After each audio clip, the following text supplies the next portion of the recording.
स्वागत है आपका। वक्तव्य प्रस्तुत करिए। प्रणाम गुरुदेव। अस्मद् श्री गुरुभ्यो नमः। अस्मद् परम गुरुभ्यो नमः। अस्मद् सर्व गुरुभ्यो नमः। श्रीमते रामानुजाय नमः। श्री राधा कृष्णाभ्यां नमः। स्वस्ति श्री गणेशाय नमः। सर्वचैतन्य रूपां तां आद्यां विद्यां च धीमहि बुद्धिं ज्ञानं प्रचोदयात्। लंबोदर परमसुन्दरमेकदन्तम् पीताम्बरं त्रिनयनं परमं पवित्रम् ओद्यद्दिवाकरनिभोज्वलकान्तिकान्तम् विघ्नेश्वरं सकलविघ्नहरं नमामि। शरीररूपं ततो वकलत्रम् यशश्चारुचित्रं धनं मेरुतुल्यम् मनश्चैन लग्नं श्रीगुरुरङ्घ्रिपद्मे ततः किं ततः किं ततः किं ततः किं नारायणाय नमस्कृत्यं परं नरोत्तमं देवीं सरस्वतीं व्यासं ततो जयमुदीरयेत्। जयतु जयतु देवो देवकी नन्दनोऽयम् जयतु जयतु कृष्णो वृषभासं प्रदीपः। जयतु जयतु मेघ श्यामलः कोमलाङ्गम् जयतु जयतु पृथ्वी भारनासो मुकुन्दः। रामाय रामभद्राय रामचन्द्राय वेधसे रघुनाथाय नाथाय सीताया पतये नमः। अञ्जनानन्दनं वीरं जानकी शोकनाशनं कपीशमक्षहन्तारं वन्दे लङ्काभयङ्करम्। भक्ति भक्त भगवंत गुरु चतुर्नाम बपुएक इनके पग बंदन किए नाशत विघ्न अनेक नाशत विघ्न अनेक। बोलिए भक्तवत्सल भगवान की जय। श्रीमद् भागवत महापुराण की जय। श्री राधा रानी की जय। श्री हनुमंत लाल जी महाराज की जय। वेद व्यास जी महाराज की जय। श्री सुखदेव भगवान की जय। जय जय श्री राधे जय जय श्री राधे जय जय श्री राधे श्याम। अनंत कोटि ब्रह्मांड नायक अचिंत कल्याण गुणगण निधान सर्वाधिपति सर्वेश्वर अकारण करुणा वरुणालय अकारण करुणा कारक श्री राधा कृष्ण के चरणारविंदों में दासी का प्रणाम। समुपस्थित भागवत भक्त श्रोता बंधु सज्जनों भक्तिमयी भगनी बांधवों सिया राम मैं सब जग जानी करहु प्रणाम जोरी जुग पानी। पिछले प्रसंग में हम महात्मा के साथ श्रीमद् भागवत महापुराण के प्रथम स्कंद में प्रवेश कर चुके। उसी प्रसंग को आगे बढ़ाते हुए हम उसी प्रसंग पर चलते हैं। बड़ा ही सुरम्य वातावरण है, नैमिषारण्य का क्षेत्र है और सभी ऋषियों की मंडलियों के बीच में व्यासपीठ पर हमारे सूत जी विराजमान हैं। ऋषियों ने सूत जी से भागवत के महात्म के बारे में तो जान लिया है, महात्मा का ज्ञान प्राप्त कर लिया है और उन्होंने सूत जी से कहा कि महाराज, हमारे मन में, हमारे हृदय में आपसे कुछ प्रश्न करने की उत्कंठा जागृत हो रही है। सूत जी ने कहा कि ठीक है, आप प्रश्न करिए। सनकादि ऋषियों ने कहा कि महाराज, मैं आपसे एक प्रश्न नहीं, दो प्रश्न नहीं, मैं पूरे 6 प्रश्न करना चाहता हूं। सूत जी ने कहा कि ठीक है, आप प्रश्न करिए। तब सनकादि ऋषियों ने प्रश्न करना प्रारंभ किया। उन्होंने कहा कि हमारा पहला प्रश्न है कि मानव का परम धर्म क्या है? मानव जीव का जिससे कल्याण हो, वह मानव का जो कर्तव्य रूपी जो परम धर्म है वह क्या है? क्या तीर्थों में जाकर उनकी परिक्रमा करना मानव का धर्म है? क्या करोड़ों संपत्तियों का दान कर देना मानव का धर्म है? आखिर मानव का परम धर्म क्या है, यह हमें बताइए। हजारों ऋषियों के बीच से एक व्यक्ति प्रश्न कर रहा है। शनकादि ने कहा कि हमारा दूसरा प्रश्न है कि जब हम मंदिर में जाते हैं तो बहुत ही विचित्र बात देखने को मिलती है। कोई कहता है कि श्री राम जी श्रेष्ठ हैं, कोई कहता है कि श्री कृष्ण श्रेष्ठ हैं, कोई कहता है कि पराम्बा जगदम्बा सर्वश्रेष्ठ हैं, कोई कहता है कि भैरव बाबा सबसे ऊंचे हैं। समझ में नहीं आता कि आखिर हम अपना हृदय किस इष्ट में लगाएं। कभी कभी भ्रम की स्थिति तो हो ही जाती है, तो आप हमें इसका समुचित उत्तर दीजिए। तीसरा प्रश्न हमारा यह है कि वेद में भगवान को, परमात्मा को अजन्मा कहा गया है। अजन्मा अर्थात जिसका जन्म नहीं होता। तो परमात्मा जब अजन्मा है तो यह दशरथ का पुत्र राम कैसे हुआ? यह देवकी और वसुदेव का पुत्र कृष्ण कैसे हुआ? आप यह हमें बताइए। हमारा चौथा प्रश्न यह है कि भगवान के प्रामाणिक रूप में कितने अवतार हैं? कोई कहता है 10 अवतार, कोई कहता है 1 अवतार, कोई कहता है कि हरि अनंत, हरि कथा अनंत, कि प्रभु की कथा अनंत है, लीलाएं अनंत हैं, तो उनके अवतार भी अनंत हैं। तो प्रामाणिक रूप से भगवान के कितने अवतार हैं, आप हमें यह बताइए। हमारा 5वां प्रश्न यह है कि अतः साधो अत्र यत् सारम समुद्धृत्य मनीषया। शास्त्रों का जो सार है, संक्षेप में आप वह कथा हमें बताइए।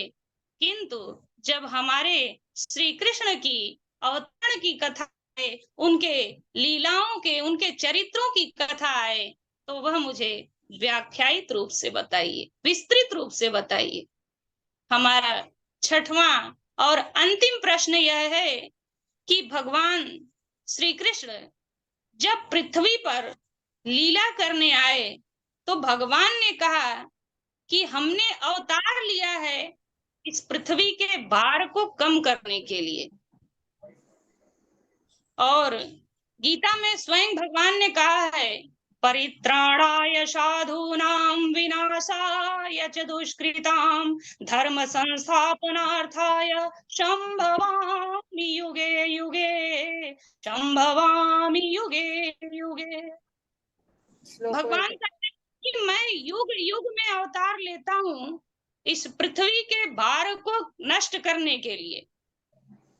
तो यदि परमात्मा की बात माने तो भगवान जब अपनी लीला समाप्त करके गोलोक चले गए, वैकुंठ को चले गए, तो धर्म तो अकेला पड़ गया। फिर धर्म किसकी शरण में गया? आप क्या करके बताइए।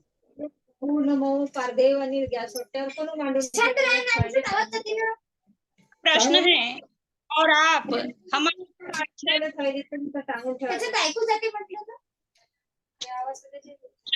ऋषियों के द्वारा पूछे गए प्रश्नों से मन ही मन हृदय प्रसन्नता से भर गया श्री सूत जी का। और सूत जी कहते हैं कि आपने ही उत्तम प्रश्न किया है। मैं आपके सभी प्रश्नों के उत्तर दूंगा, लेकिन उससे पहले मैं अपने आदरणीय गुरुदेव जी के चरणों में प्रणाम तो कर लूं।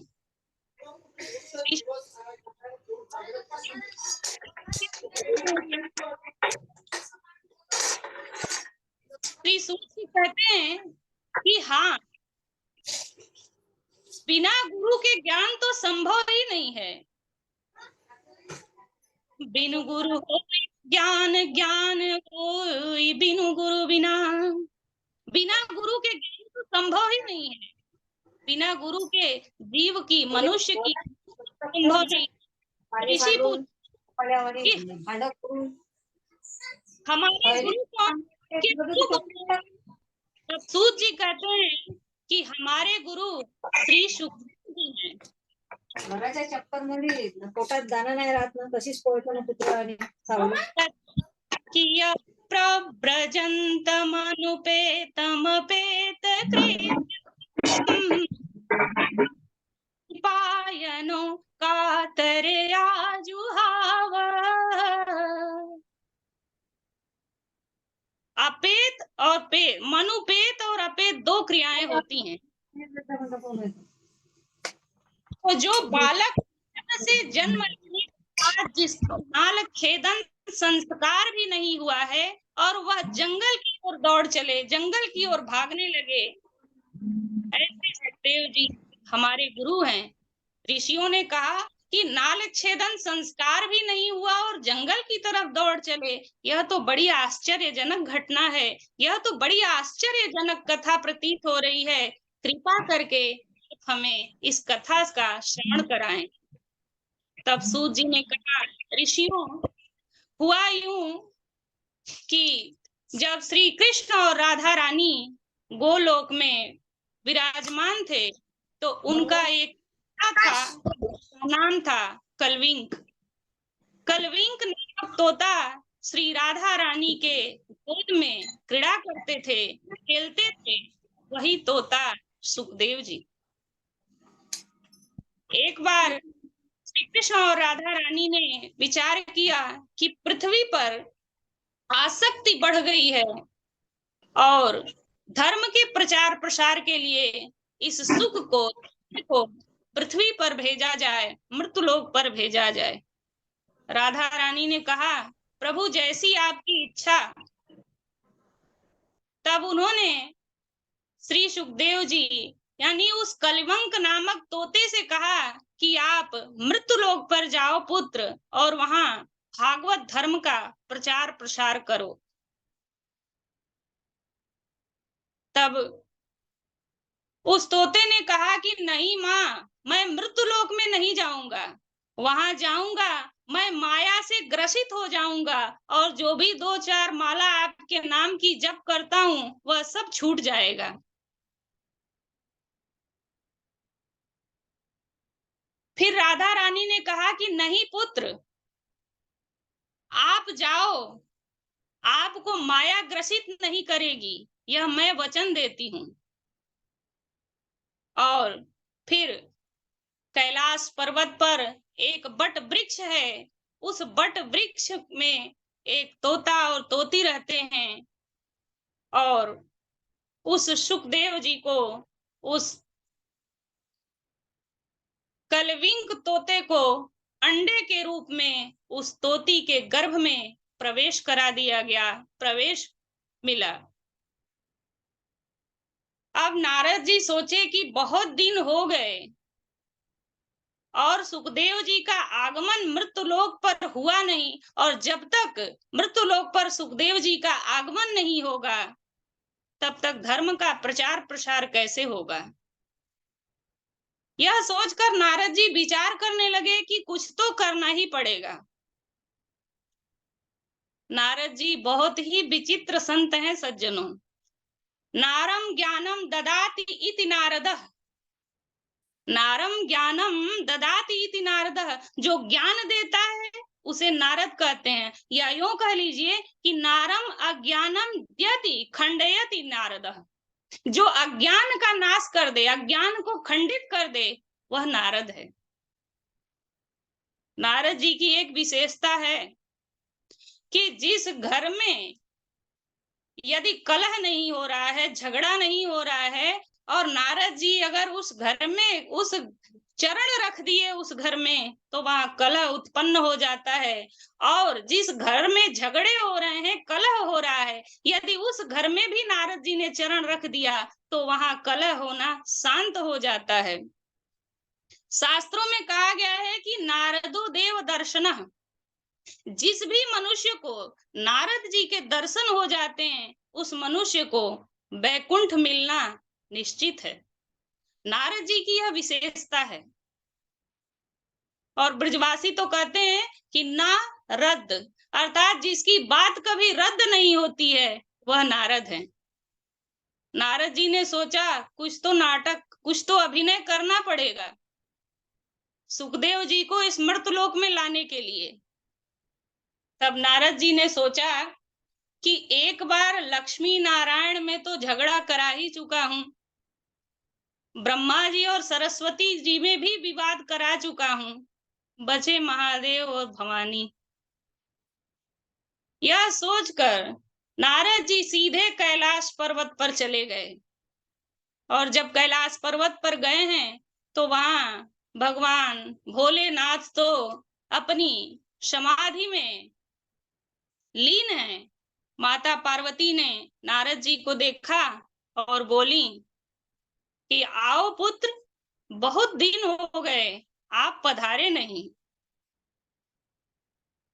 नारद जी को देखकर पार्वती जी खड़ी हो गई हैं। उन्होंने पात्र में लड्डू रखे हैं, जल रखा और कहा, महाराज पाइए, क्या आजकल आना जाना बंद कर दिया है क्या? नारद जी ने कहा, माता इस संसार में मैं अब किसी के यहाँ नहीं जाता, किसी के यहाँ नहीं, क्योंकि यह संसार झूठा हो गया है, झूठे प्रेम का दिखावा करता है, यहाँ प्रेम रहा ही नहीं। और तुलसीदास जी भी रामचरितमानस में वर्णित करते हैं कि सुर नर मुनि यह रीति असारथ लागी करिया प्रीति। यहाँ प्रेम नहीं, और हाँ जाना क्या। तब पार्वती जी ने कहा कि आपसे क्या कहूं नारद जी, मेरे पति मेरे बीच में प्रगाढ़ प्रेम है। हमारे महादेव कोई भी बात नहीं छिपाते हैं, यहाँ तक कि गुरु मंत्र को है कि गोपनीयम गोपनीयम प्रयत्नतः, कि गुरु के द्वारा जो कान आता है वह नहीं है। देवते हैं कि वह समाधि लगा जब बैठते हैं इस प्रभु के, और भी आकर बताते हैं कि देवी आज मैंने राम के दर्शन किए, आज मैंने कृष्ण की झांकी के दर्शन किए, इतना प्रेम करते हैं, अब मैं आपसे क्या कहूं देवर्षि नारद। नारद जी मुस्कुराए, बोले कि ठीक है, आपका प्रेम बढ़ता ही रहे तो अच्छा है माँ। फिर कुछ सोचकर नारद जी ने पूछा कि माँ, तब तो आपके पति आपसे इतना प्रेम करते हैं, जब तो कुछ नहीं छिपाते होंगे। माता ने कहा, नहीं, मुझसे कुछ नहीं छिपाते। तब देखा कि माता, क्या अपने गले में जो मुंडों की माला लटकाए रहते हैं महादेव, क्या आपको कभी बताया उन्होंने कि उस मुंडों की माला में किसके सिर लगे हुए हैं, किसके मुंड लगे हुए हैं? जब वह विश्राम करने जाते हैं महादेव, तो अपने सर्पों की माला को उतार देते हैं, त्रिशूल को अपने से अलग कर देते हैं, डमरू को अपने से अलग कर देते हैं, लेकिन वह मुंडों की माला कभी अलग नहीं करते। क्या आपको बताया उन्होंने कि वह माला किसके सिर की है? माता मन ही मन विचार करने लगी और सोची कि प्रेम तो इतना करते हैं, लेकिन आज तक यह नहीं बताया कि वह किसके मुंडों की माला धारण करते हैं। नारद जी मुस्कुराए और बोले कि माँ, आज्ञा दीजिए, मैं हूं। और नारद जी माता पार्वती को प्रणाम करके और वहां से चले जाते हैं, और जाते जाते भगवान शंकर से कहते हैं कि प्रभु जल्दी जाइए, माता ने आपको याद किया है। शंकर जी ने जब देखा कि नारद आश्रम में आए हैं, तो उन्होंने सोचा कि जब आप आए हैं तो देवी तो शीघ्राति शीघ्र मुझे याद करेंगी ही, क्योंकि जब आप आए हैं तो कल्याण तो होना ही है। जब महादेव जी देवी पार्वती के पास आते हैं, माता पार्वती को देखते हैं कि स्वच्छ वस्त्र को उतारकर उन्होंने मैले वस्त्र को धारण कर लिया है, आभूषणों को फेंक दिया है, और वह कोप भवन में जाकर बैठी हैं। प्रभु बोले कि क्या बात है देवी, आप उदास क्यों हैं? माता ने कहा कि रहने दीजिए, कोई बात नहीं है। प्रभु ने कहा कि नहीं, बताइए देवी, आपके उदासी का कारण क्या है? भगवान ने कहा कि बार बार पूछने पर माता ने कहा कि प्रभु, आप ऊपर से जितने काले हो ना, उतने ही हृदय से भी काले हो। भगवान शंकर ने सोचा कि क्या बोल रही। महादेव ने कहा कि देवी, जो भीतर से काला होता है वह कपटी होता है, और जो छल करता है वह कपटी होता है, और मैंने तो आपसे कभी कोई छल नहीं किया, कपट नहीं किया, फिर आप मुझे कपटी बोलती हैं, मेरा हृदय काला है ऐसा बोलती हैं। माता ने कहा कि हाँ। बोले ऐसा क्यों? माता ने कहा कि जो आपने अपने गले में ये मुंड माला धारण कर रखी है, जिसको आप एक क्षण भी अपने से अलग नहीं करते, उस मुंडों की माला में किसके मुंड पिरोए हैं, क्या आपने मुझे बताया कभी? भगवान शंकर गंभीर हो गए, उनके नेत्र सजल हो गए, और उन्होंने अश्रु भरे सजल नेत्रों से माँ पार्वती को देखते हुए कहा कि देवी, यदि मेरे प्रेम की प्रामाणिकता चाहिए, तो यह मुंडों की माला ही मेरे प्रेम का सबसे बड़ा प्रमाण है। देवी ने कहा, कैसे? भगवान ने कहा कि इस पृथ्वी पर जब भी तुम, वैसे तो आप शक्ति हो, पराम्बा हो, जगदम्बा हो, लेकिन लीला के से विवश होकर जब जब आपने अपने इस शरीर का त्याग किया है, तब तब मैंने आपके मुंडों को, आपके सिर को अपनी माला में पिरोकर पहन लिया, अपने से कभी आपको अलग नहीं होने दिया। यह किसी और स्त्री के सिर नहीं है, यह आपके ही मुंड लगे हुए हैं, आपके ही सिर की माला है देवी। इतना प्रेम करता हूं कि आप तो इस देह का, इस शरीर का त्याग कर दी, लेकिन मैं आपको अपने से अलग नहीं कर पाया, और अपने इस माला में आपके मुंडों को पिरो लेता हूँ और अपने से कभी अलग नहीं करता। माता बोली, तब तो आप कपटी ही नहीं महाकपटी हैं। भगवान बोले, कैसे? तब देवी पार्वती ने कहा कि प्रभु, आपने ऐसी कौन सी जड़ी बूटी खा ली है कि आपकी कभी मृत्यु नहीं होती और मुझे बार बार जन्म लेना पड़ता है और बार बार मृत्यु को प्राप्त करना पड़ता है। वही औषधि आप मुझे भी पिला दीजिए ताकि मुझे भी बार बार इस जन्म मृत्यु के चक्कर से छुटकारा मिल जाए। तब महादेव ने कहा कि देवी, मैंने अमृत का पान किया है और उस अमृत का पान करने के कारण न मेरा कभी जन्म होता है न मेरी कभी मृत्यु होती है। माँ पार्वती ने कहा कि ये कौन सा अमृत है? तब भगवान ने कहा, यह भागवत रूपी कथामृत है, जिसे अमर कथा के नाम से जाना जाता है। उस भागवत रूपी कथा के अमृत का मैंने पान किया है, इसलिए कभी मेरा जन्म नहीं होता, मृत्यु नहीं होता। माता ने कहा कि प्रभु, मैं भी उस अमृत का पान करना चाहती हूँ, मैं भी उस अमर कथा को सुनना चाहती हूँ। भगवान शंकर ने कहा कि देवी, उस अमर कथा को सुनने का प्रत्येक प्राणी अधिकारी नहीं होता है। माता ने कहा कि नहीं, मैं तो सुनूंगी। 3 प्रकार के हठ होते हैं, बाल हठ, राज हठ और स्त्री हठ। अब स्त्री हठ के विवश होकर भगवान ने उनको पुनः समझाया कि आप क्या इस बात से अवगत हैं देवी कि जो इस कथा का एक बार पान कर लेता है, जो इस अमर कथा को एक बार सुन लेता है, वह पिताश्चे गर्भगता भूयः, वह माता पिता के द्वारा इस संसार में उस व्यक्ति को आने की आवश्यकता नहीं होती, जो एक बार इस भागवत रूपी अमर कथा को सुन लेता है।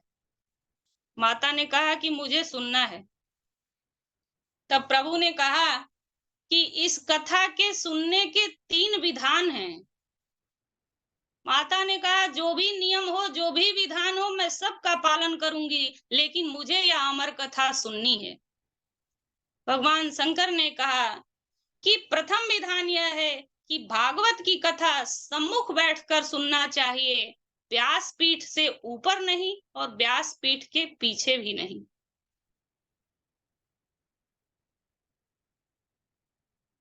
गीता में जब अर्जुन को भगवान श्री कृष्ण ज्ञान दे रहे थे, उपदेश कर रहे थे, उस समय जब उपदेश करने के बाद अर्जुन भगवान के चरणों में नतमस्तक होकर कहते हैं कि मेरा मोह नष्ट हो गया इस संसार से, उसी समय हनुमान जी नीचे उतर के आते हैं और कहते हैं कि प्रभु, मेरा भी मोह नष्ट हो गया।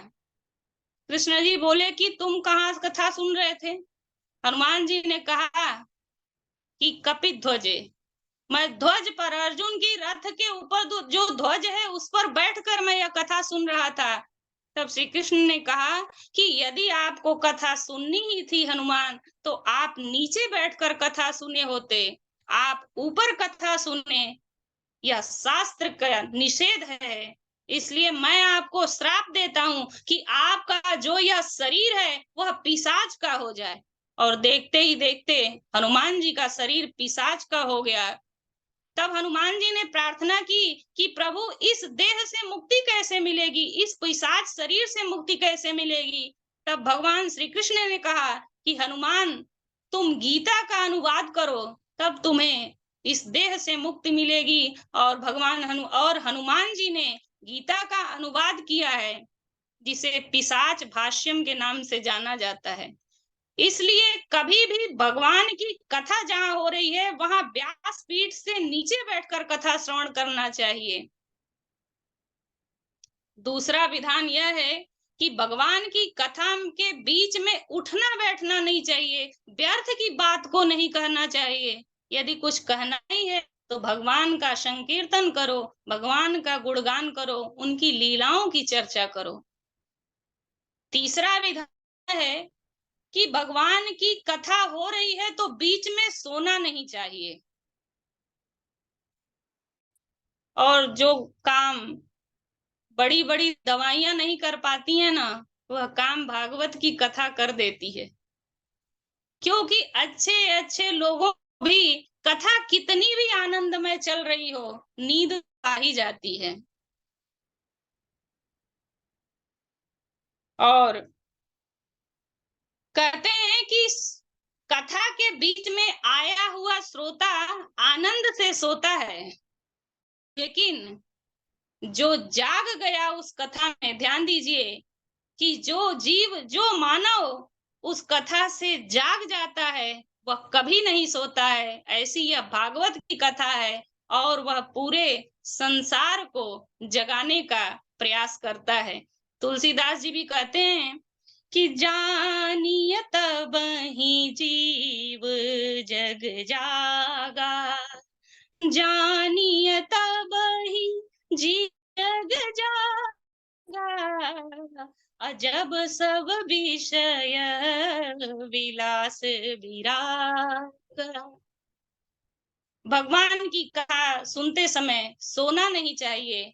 पार्वती जी ने कहा कि प्रभु आप कथा सुनाइए, मैं इन सभी नियमों का पालन करूंगी, लेकिन मुझे वह अमर कथा श्रवण करनी है। तब भगवान ने कहा कि मैं कैसे जानूंगा, मैं तो आंख बंद करके कथा सुनाऊंगा, तो मैं कैसे जानूंगा कि पार्वती तुम सो रही हो कि जाग रही हो।